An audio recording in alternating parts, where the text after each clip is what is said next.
The number one question I get as a climbing photographer is how do you fix your ropes?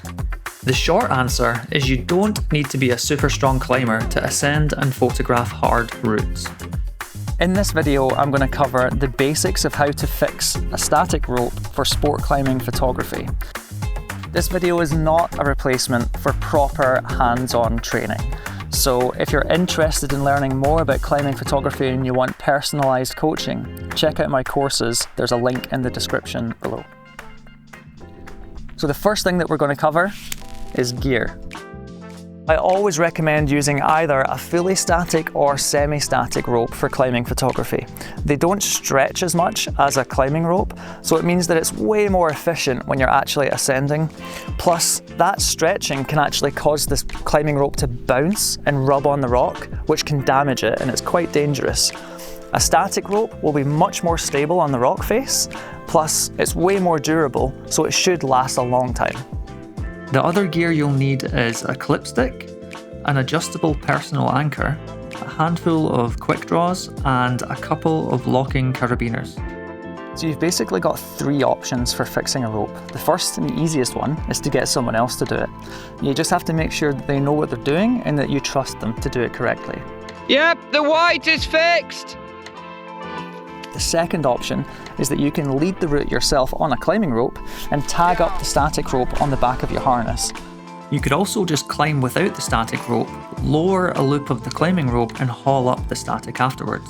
The third option is to use the clip stick, and this is the best option for difficult routes that you can't climb yourself. As long as you can reach from one bolt to the next, you'll be able to get yourself to the anchor.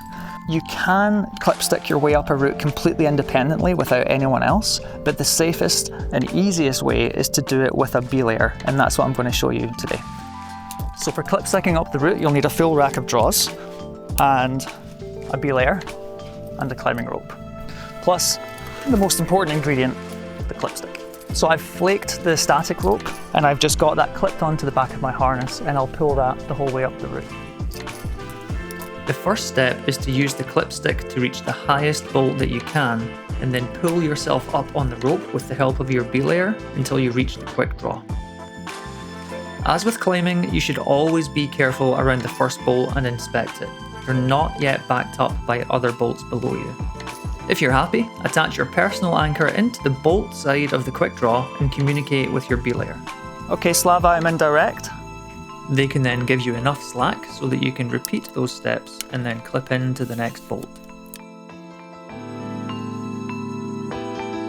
I'll often climb on the rock if there's good holds. Sometimes I'll even pull on quick draws just to keep moving quickly. There's no hard ethics when it comes to fixing a static line, so don't worry. I'll only really go indirect and use the clip stick if there's no way for me to aid or climb up to the next bolt. This usually just keeps it quite fast, but you should definitely prioritise whatever's the most comfortable for you. So the first thing I do once I'm at the anchor is I'll go in direct, straight into the ring to make myself safe, and then my belayer can relax a little bit. Then I'm going to take a few meters of the static rope, bring that up, and I'm just going to clove hitch that to a quick draw on my harness. So that means when I'm working and doing stuff, I've got no risk of dropping the rope back down to the bottom of the crag. So now I can safely take that off my harness, and then we can get to fixing it to the anchor. Now, the easiest way to fix a static rope to the anchor is to do a figure 8 on a bite and straight in the ring on a locking carabiner. That's bad. There's multiple points of failure between you and the rock. The bolts are the most solid part of the anchor, so you want to be as close to them as possible in the chain of the connection. And these rings can and do fail. They can corrode, they can break, and if that happens, you're cooked because you're only on one point. So a better way is to do a bunny ears or a double figure 8 loop. So I'm basically going to take a full span worth of rope. Hi there, editing Kieran here. Normally I would actually take a bit less rope than this, using an arm to the opposite shoulder length of rope. This will give you some slightly smaller loops, but for the sake of clarity in the video, I've made the loops a bit longer than normal. And instead of tying the figure 8 on the end, I'm going to tie it with 2 strands. So you're going to do it as normal, wrap it round.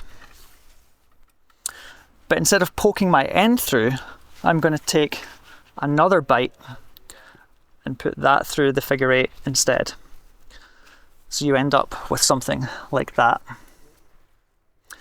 And then I'm going to take this loop that's left over on the end and I'm going to bring it over the top of the whole knot, place it on top of the bottom 2 strands of the knot, and then you can pull your bunny ears through. So now we've got a figure 8 on a bite, but we have 2 loops that we can attach onto each bolt. Okay, so I'm going to take both my carabiners. You want to use low profile ones where you can. I'll put one in the top hanger and then one in the bottom. I'm going to have to de-weight this ring a little bit so that I can get it in underneath the ring so that it sits nicely against the rock.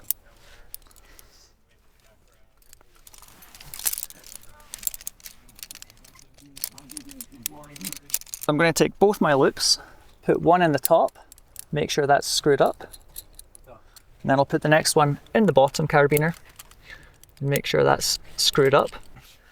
So right now all of the force is going through this top bolt, but we need to make sure that it's equalized between the 2 of them.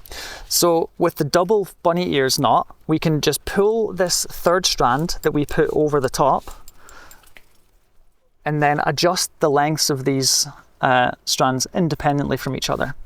So I can pull that through, get it nice and neat, and now they're both nice and tight in the direction of the pull. I can take the clove hitch off the quick draw from my harness because now the rope is secure on the anchor, and then I'll shout down to my belayer to take me tight and back onto the climbing rope. Slava, can you take me tight? Wakey, wakey.